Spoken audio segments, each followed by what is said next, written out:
আলোচনা করছি সপ্তম শ্রেণীর বাংলাদেশ ও বিশ্ব পরিচয় বইয়ের অধ্যায় ৩ এর পাঠ ৩ পরিবর্তনশীল পরিবার ও শিশু সমাজীকরণ।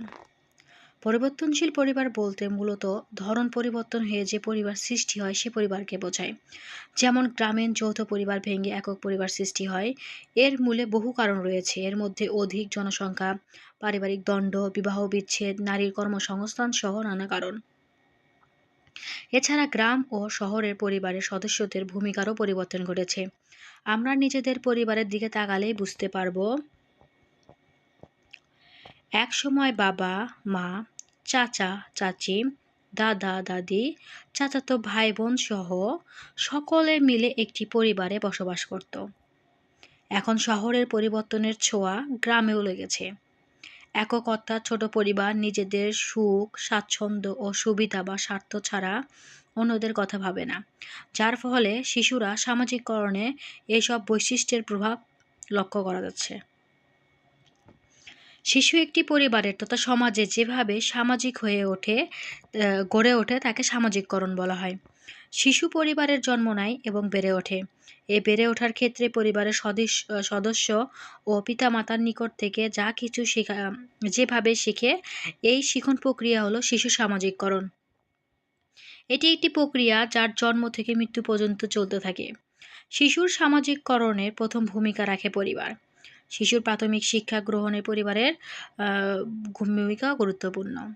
প্রকৃতপক্ষে পিতামাতার মাধ্যমেই শিশু ভাষা ও সংখ্যা শিক্ষার জগতে প্রবেশ করে। এ কারণে বলা হয় পরিবার হলো গুরুত্বপূর্ণ শিক্ষা প্রতিষ্ঠান।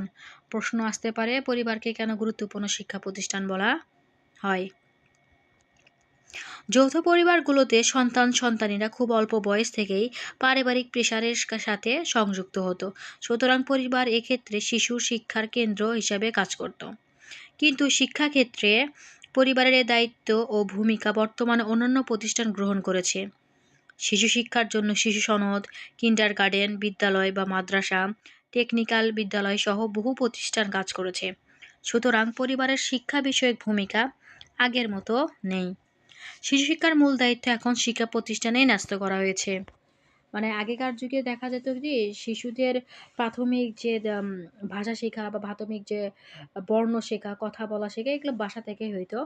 এখন দেখা যায় যে শিশুরা একটু বড় হলেই কি করা হয়, স্কুলে তাদেরকে পাঠানো হয়।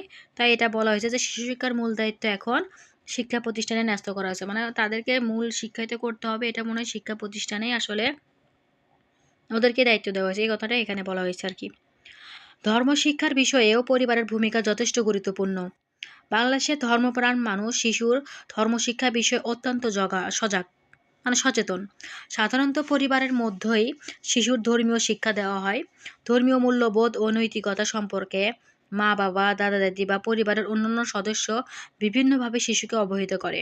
তবে সময়ের পরিবর্তনে পরিবারে ছোট হয়ে যাওয়া এবং বাবা মা উভয়ের ব্যস্ততার কারণে এখন পরিবারের ধর্ম বিষয়ক ভূমিকা দুর্বল হয়ে পড়েছে। সম্প্রতি দেখা যায় ইউটিউবে বা ফেসবুকে অসম্মতি সূত্র থেকে শিশুকে ধর্মশিক্ষা নিতে হচ্ছে। এতে শিশুর মধ্যে প্রকৃত ধর্মীয় মূল্যবোধ, যা মানুষের জীবনে মানবিক, নৈতিক ও উদারতার গুণ তৈরি করে, সেটি তৈরিতে বাধাগ্রস্ত করতে পারে। মানে বাধাগ্রস্ত হচ্ছে আর কি। এতদিন পর্যন্ত শিশু লালন পালন পরিবারের প্রধান দায়িত্ব হিসেবে বিবেচনা করা হতো, কিন্তু বাংলাদেশে এখন অনেক প্রতিষ্ঠান সৃষ্টি হয়েছে যারা শিশু লালন পালনের দায়িত্ব যত্ন সহকারে বহন করে। তবে শহরেই এসব প্রতিষ্ঠান বেশি গড়ে উঠেছে, যেমন চাকরিজীবী পিতামাতার সন্তানরা বেবি হোমে, ডে কেয়ার সেন্টার কিংবা অন্যান্যভাবে লালন পালন হচ্ছে। যৌথ পরিবারে দাদা দাদি, চাচা চাচি সহ অন্যান্য সদস্যদের সাথে পারস্পরিক আচার আচরণের মাধ্যমে শিশুর সম্পর্ক গড়ে ওঠে। এসব সম্পর্কের মধ্যে দিয়ে শিশু সহযোগিতা, সহিংসতা, সহমর্মিতা, সহনশীলতা, নিরাপত্তাবোধ, সমান ভাগের অংশীদার প্রবর্তনা সহ বিভিন্ন গুণ অর্জন করার সামাজিক শিক্ষা পায়, যা শিশুর সামাজিকরণে প্রভাব ফেলে। তবে যৌথভাবে কমে যাওয়ায় এই ধরনের সামাজিকরণ প্রায় এখন আর দেখাই যায় না। পরিবারের উত্তরাধিকারের মাধ্যমেই সম্পদ এবং সম্পত্তি বন্টন ও ব্যবস্থাপনা হয়ে থাকে। নারী ও পুরুষ সদস্যদের মধ্যে সম্পত্তির ন্যায্য বন্টনের প্রশ্নটি নিষ্পত্তিতে পরিবারের ভূমিকা এখনও প্রধান কি বলছে, মূলত প্রতিটি পরিবারের নিজস্ব ধর্মীয় অনুশাসক দ্বারা নির্ধারিত হয়।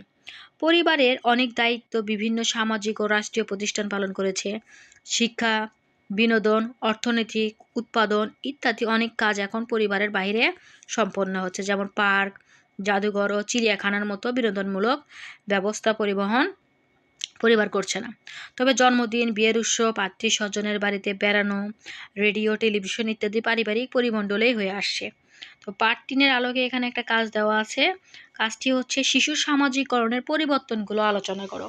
মানে শিশুর সামাজিককরণ আগে কেমন ছিল, এখন কেমন হয়েছে, সে বিষয়ে এখানে একটু বিস্তারিত বলতে হবে।